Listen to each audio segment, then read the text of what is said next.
I have a bunch of Waves plugins, and I really love Waves plugins, even though I don't like too much the subscription module they have, or not the subscription or annual module they have. Is like if you want new updates or bug fixes, you have to pay, and I think that's not a good thing, especially when you have like FL Studio that is a free lifetime updates. So it's kind of I don't know.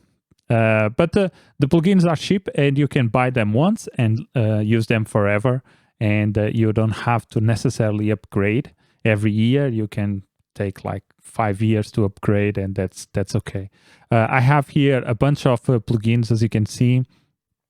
I have a lot of dynamics plugins. I use the R compressor for my mixes, and I use it a lot.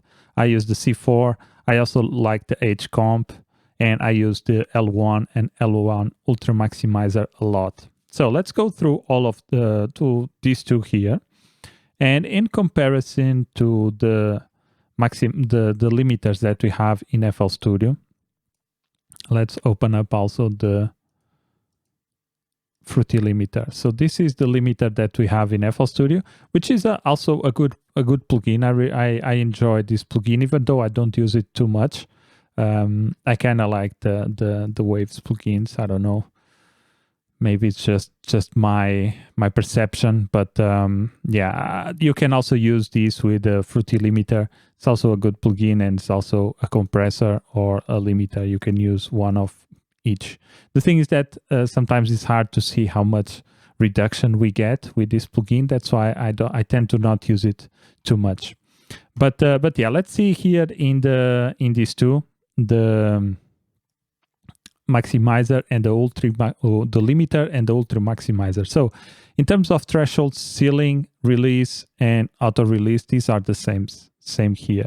The Ultramaximizer just adds the input side and some quantization options here on the side. And as you can see, these are pretty much the same. At least this part here, it's the same. So I'm going to just use the Ultramaximizer to explain the parameters here. So we have here input and input knobs. And as you can see, if I click on link, they both go up and down. So it links one and another. If I do something like this and I do link, they move with the difference that I set up, as you can see. So you can pretty much do changes between one and the other. So you can change the input signal and they go from one to the other. So I have here a comment from the Beast. Yo, welcome to the chat and welcome to the live stream. Nice to have you here. Then we have the threshold. The threshold basically works as a normal compressor. The threshold is the same parameter. So it will tell you when you start to see compression. So if I bring, let me find here a track. I was listening to this track here. This was the track that I was listening before. And if I start to bring the threshold, I don't know. Okay, so I have to put this on track 1. That's when I put the limiters. Yes. Okay. So you can see now that we have now the meters going up and down. And I can do the same thing with the link. So if I start linking all of them down, what is happening is that both the threshold and the output ceiling, they are going down, and as you can see, this is giving me a lot of reduction, which might be what I want, might not be. So basically, the output ceiling just tells me what dB value would be the maximum dB value. So if I put this at -1, this would be -1 dB maximum of the volume. If I start increasing or decreasing the threshold until I see the level there, the gain will start to rise.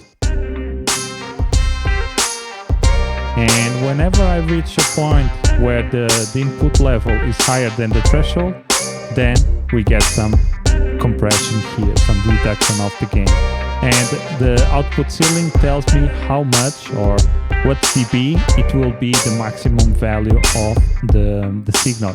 In this case, minus 1 dB. If I wanted minus 2 dB, then this will not go past 2 dB. And even if I crank this, you see we have a lot of reduction, but this does not go above minus 2 dB, you know? And this is the point of the threshold. You have to be careful when you reduce the threshold, because then you can get a lot of distortion and might not be the best thing. Okay, then we have two other knobs, which is release and auto release. And let me just see something here.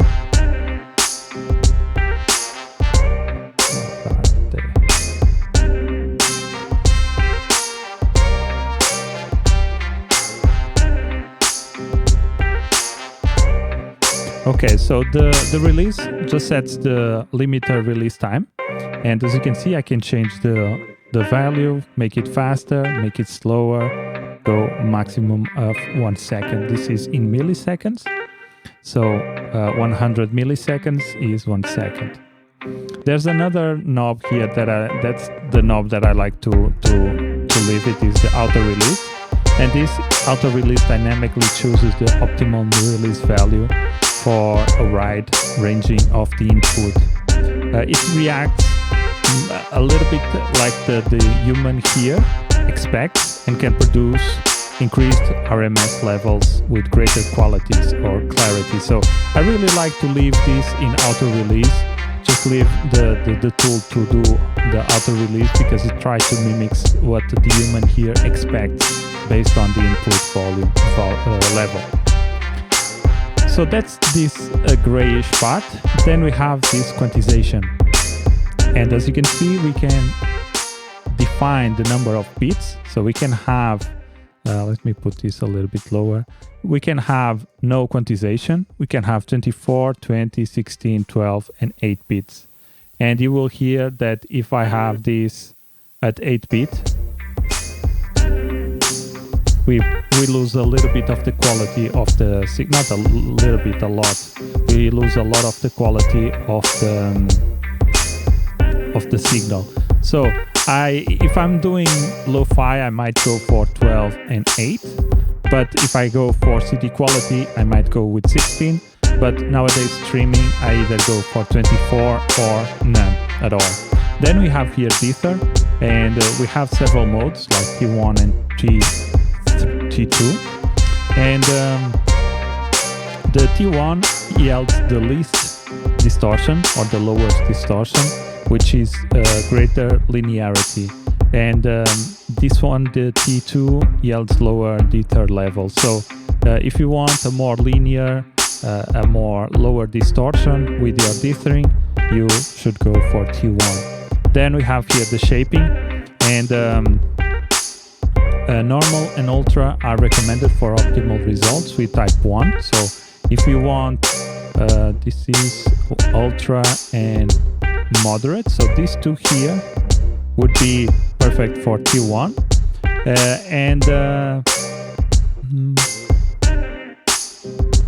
Yeah, so this is the ones that are better for T1. And again, this one yields a higher level of distortion. So if you go for lo-fi, maybe you should go for this one, and for a normal shaping. And then we have here the domain, and the domain basically just tells us that we have digital, analog, and true peak. So digital domain tells us that absolutely no samples will be above the output ceiling. So if you really want like minus 2 dBs maximum, then you would go for digital, because this will make the plugin really clip everything up to minus 2.0 dBs or whatever you have here in the output ceiling. If you want more control over the peak that occurs in both the analog and digital domains, then you go for analog domain here. And there are several reasons why you would go for this one, but again, maybe you should read the manual for more in-depth information, because I don't have all the information. And then we have here Throughput, which is a level, is a measure of intersample peaks that do not register in the sample data but may occur during reproduction of the digital signal. So this is a little bit more complex. So if you really want to get to know the modes, then you probably should read the manual to get a very, very deep understanding of this. But in a very general way, if you want to really clip everything up to minus 2.0 dBs, you go with digital. And then if you are not so preoccupied with that, you might go with analog. This has nothing to do with how it sounds. If it would give an analog feel to the track, this is just in terms of the output ceiling. So I made a mistake in the past that I would go for analog because I wanted a more analog vibe, and it doesn't necessarily give you analog vibe when you choose analog.